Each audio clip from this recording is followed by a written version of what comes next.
Greetings, friends. Operational situation at the front on the 10th of May. Let's start with you from the border areas of the Kharkiv region on the situation that is happening. Let's analyze the misinformation, the information that comes in, and move on to Strelec, Dusty, and Borisevka. So let's start with reliable information. There are artillery attacks, intensive work of barrel rocket artillery from the enemy. The first moment. The second point is that the APU will return fire. The enemy is pulling up forces. These are the forces of the DRU, a sabotage and reconnaissance group. No tanks, no major forces involved. This is 1. 2. There is a possibility that he will pull up his forces, a very high probability, yes, in order to increase pressure in the border area. There is nothing large-scale of the forces that are concentrated. Regarding the official statements of Russian telegram channels, millionaires, that they managed to take control of such and such settlements. The same arrow that was mentioned is Dusty, there is none of this. There is an intensive work of barrel rocket artillery, and, accordingly, disinformation. Time will tell whether they are preparing for battle, and will pull up their strength. So far, we are talking about mutual artillery strikes, but of course there are more of them from the enemy now. And DRU activity.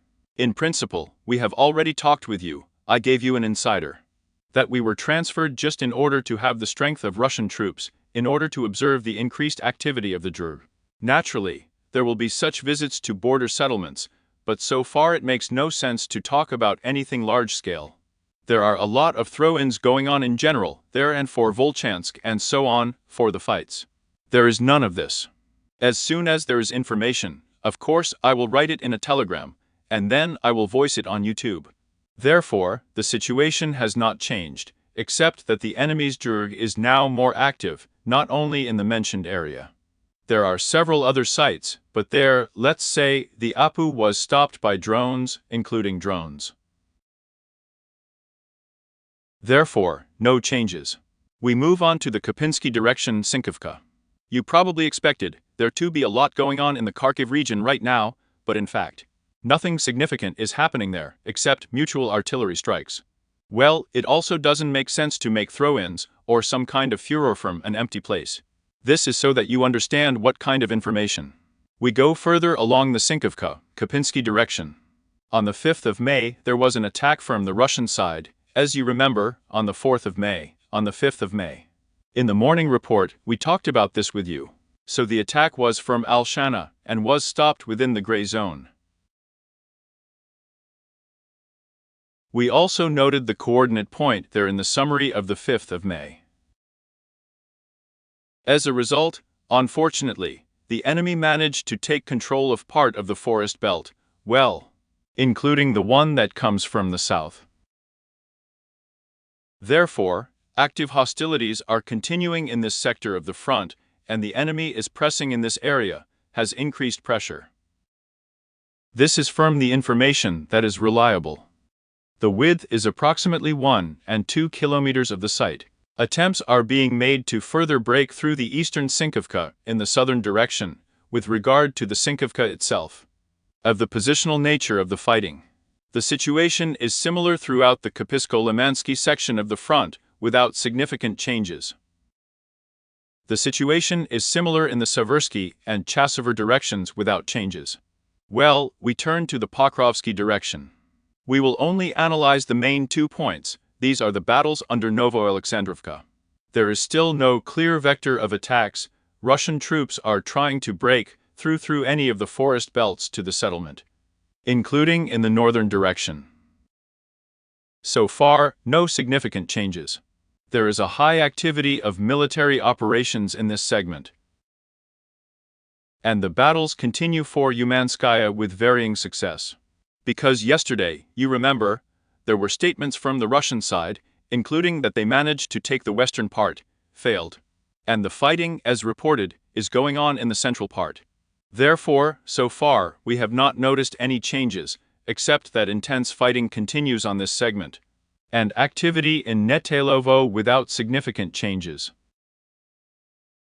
And the last section we have is Krasnogorovka. Yes, as you can see, we will have a very short summary. Because in fact the situation at our front is unchanged, except for stuffing along the border of the Kharkiv region. In Krasnogorovka, the enemy increased pressure specifically in the southern part. This is where I really, let's say, pulled up serious forces. Because it presses, including in the area of the Krasnogorsk refractory plant. A few days ago there were statements that they managed to completely capture it. Today there is a similar situation. That they managed to completely capture it again, but the fighting actually continues. Therefore, some part is controlled by the enemy, but the situation, I repeat, remains dynamic in this area.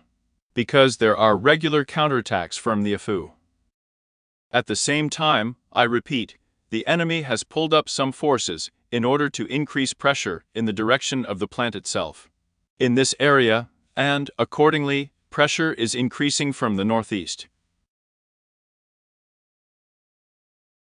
That is, there is also still within the gray zone, but for the most part, we are already observing the presence of Russian troops. Therefore, there is a possibility that there may be a red zone by the end of the day, because the activity is very high. In general, Krasnogorovka is due to the fact that they pulled up their strength.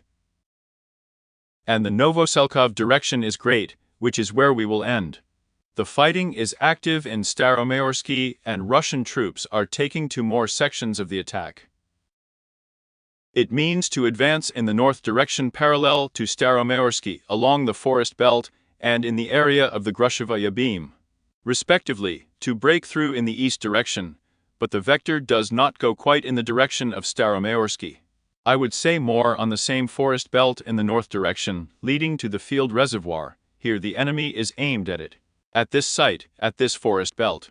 Well, or conditionally about this whole area. Therefore, active hostilities continue without significant changes. This is the situation we have on the 10th of May. Of course, we expect that the enemy will increase pressure in the border areas of the Kharkiv region. But keep an eye on, so to speak, information hygiene, because there will be a lot of stuffing during the day on the situation. As you remember, nothing can be fast. We have already talked about this. Plus, a lot of areas are mined there. The enemy knows this very well, so it takes those statements that go forward there to break through somewhere.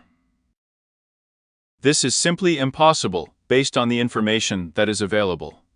Before the evening broadcast, be healthy.